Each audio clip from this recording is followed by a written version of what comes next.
What's up, guys? It's Justin again with another video. This is going to be a pretty short video. So recently I was contacted to do a commission on some figures, some pilot figures, and I thought that this would be a good opportunity to show off some figure painting stuff.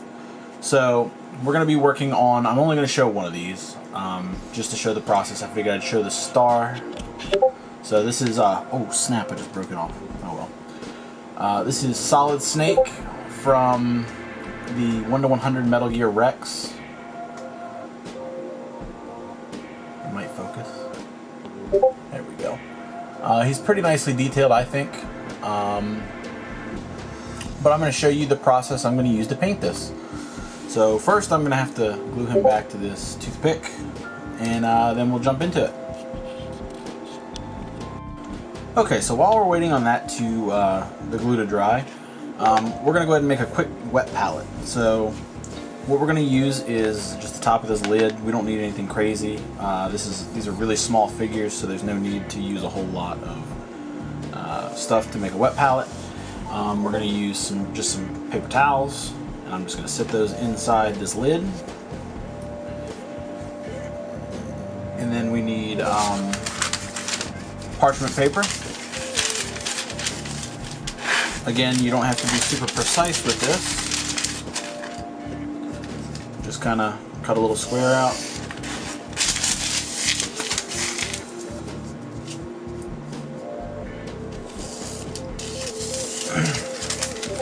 And that'll work. And then water, which I need to go get. Alright, so once you've got your water, you just kind of fill the surface of this paper towel until it's pretty soaked, and it kind of rests inside of this lid. You can use like the actual Tupperware container if you prefer that. Depending on what you're painting, you might need more surface. And then you just take this piece of parchment paper and you lay it on the top, and that's a wet palette. So what this is going to do is it's going to stop my paints from drying super quickly. This isn't something that I would consider necessary for painting one or two pilot figures, but if you're painting a bunch of smaller things, or you're using hand brushing a lot, this is probably going to save you a lot of headache when it comes to using acrylic paints, since they dry relatively quickly. So I think our figure is nice and dried. We're going to scoop this off to the side so you don't really see it a ton, but I would like to keep the colors and stuff in the screen. So this is what we're going to be painting. So let me go grab my paints and I will show you what we're going to be using today. Okay, so our figure is mounted to the base pretty successfully. The first color we're going to go ahead and use is going to be just some black. Any brand will work. I'm using P3 Thalmar Black. There you go. And we're going to use a size 1 brush.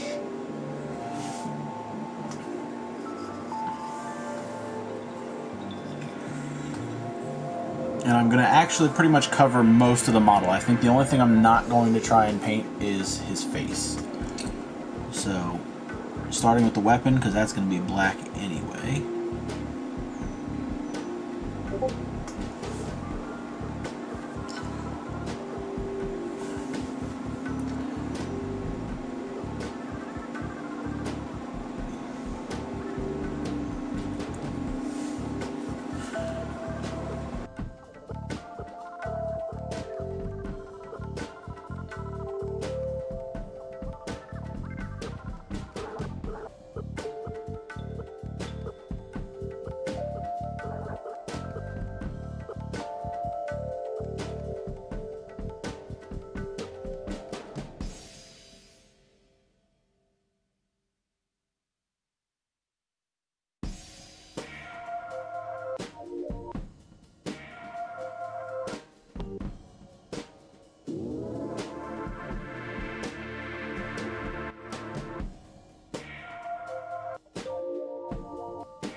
Okay, so now the entire figure is black with the exception of the head. And again, that's only because we're going to be painting his skin in a lighter tone. So in preparation for the skin, we're going to go ahead and paint his entire head with Mornfang Brown.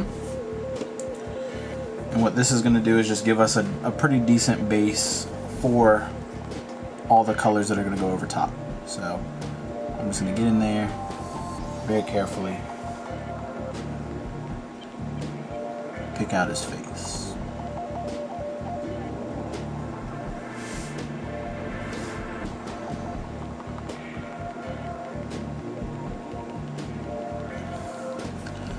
This also happens to be the color of his hair, so we're going to paint that brown as well. Now he's wearing a headband, which I'm also going to paint just because it's easy to paint blue over, or like the navy blue over top of pretty much anything, so not terribly worried about that right now.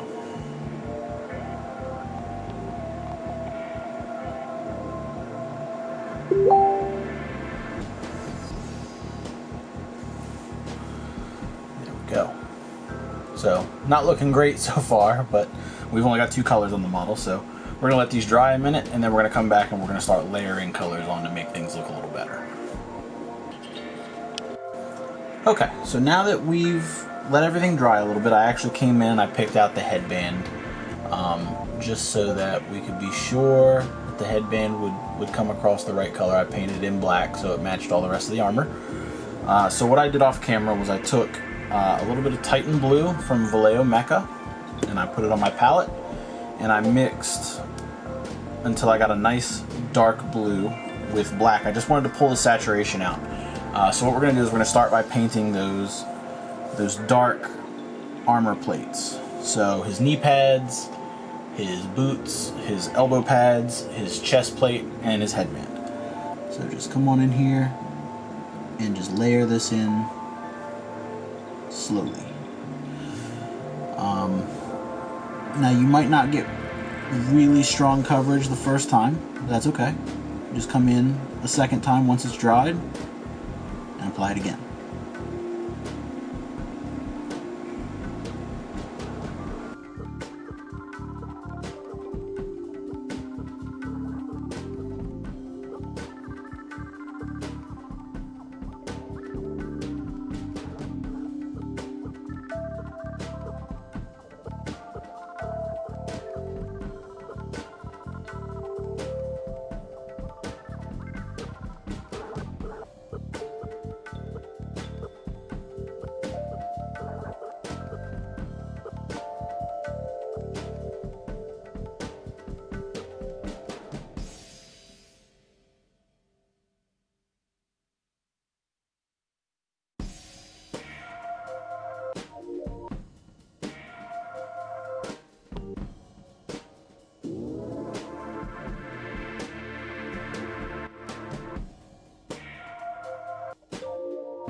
Okay, so we got dark blue. We're gonna go ahead and let that dry a little bit, but I think we're gonna go ahead and start working on the lighter gray. So give me 1 second to set that up. Okay, so for our lighter blue, we're gonna use a base of Russian Tank Crew 1. This is by Vallejo. It's 325 in the Panzer Aces line. And then we're just mixed in a really, really very small amount of this deep blue, just to kind of bring in a little bit of that color unity that we were looking for. There's a little bit of blue in what Snake wears. And this is going to go on his sleeves and his pants. And then like straps and stuff like that, we'll pick out some small details. So again, we're just going to come in here, we're going to very carefully, very slowly butt that up against the boot, butt that up against the knee pad, and just carry that color all the way around.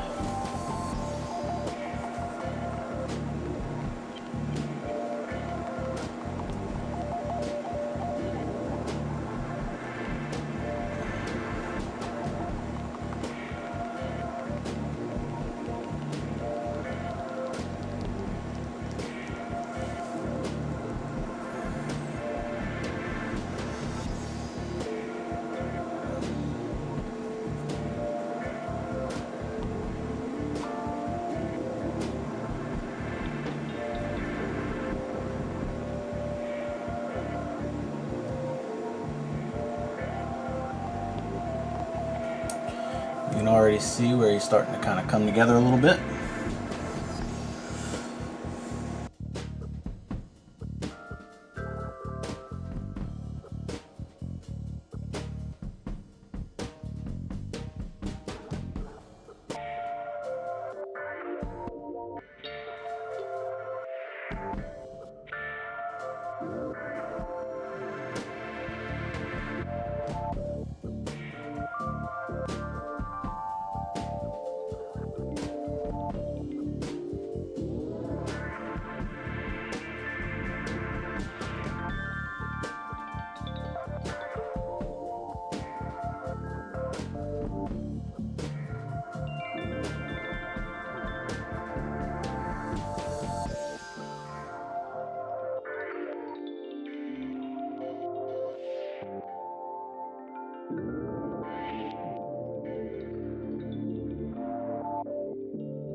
And there we have it. So a nice, that nice kind of blue tan, not tan, blue, like a blue gray. And then we're going to highlight that a little bit further to kind of make that look a little nicer. But you can see the figures finally starting to come together a little bit. I missed a couple of the details on my first pass, so we're going to go ahead and off camera I'm just going to fix those. So like I missed the elbow pads, and then I'm going to tidy up like the arm and stuff like that. So be right back. Okay, so now that all of the kind of base colors are put down, we're going to go ahead and before we paint any of the skin, we're going to use Nuln oil. I put just a little drop of retarder medium in there, and then I mixed it in with a ton of water. We're going to take an old brush, one that you're not really too worried about, and we're going to get this whole thing covered in this wash. Now what this is going to do, if you're familiar with painting Gundams, this is going to be your panel liner. So this is going to kind of seep into any of the deep recesses of the model. It's going to sit on the entire surface, but it's going to highlight all of those edges and all those little panels and where like cloths folds and where two pieces of cloth meet and stuff like that. And it's going to give you a little bit of a shadow. And this is the only reason we're doing this now is because we want to provide a nice slight dark tint to everything before we kind of push any further. Now I put that on a little bit thicker than I wanted to, so we're just going to use my brush and we're going to pull all that excess right out of here.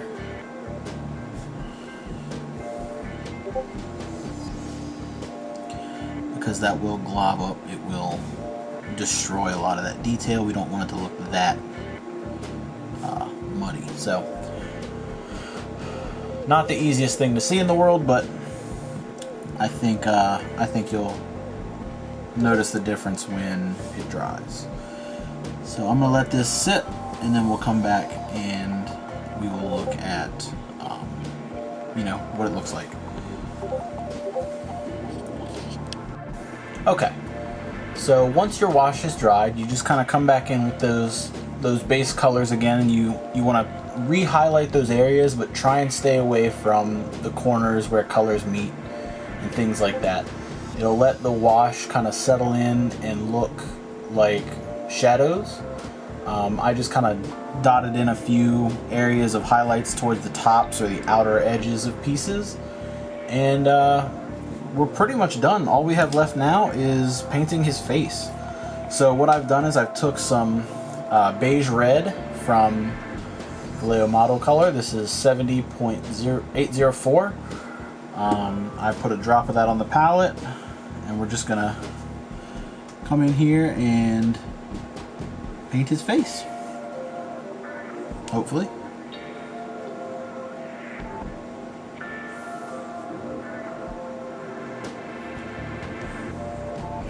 And there's not a lot of detail on this model's face, so it's not a huge deal that you kind of get in nooks and crannies and pick out certain things. There's not really much detail on the face that can be picked out. So we just want to get the color across. So like I said, I use beige red. Once this dries, I'm gonna take Vallejo's Light Flesh, and I'm just gonna mix like a small drop in with a small drop of this, and I'm just gonna kind of pick out like the chin and where the nose would be, the tops of the ears, and then I think this one is done.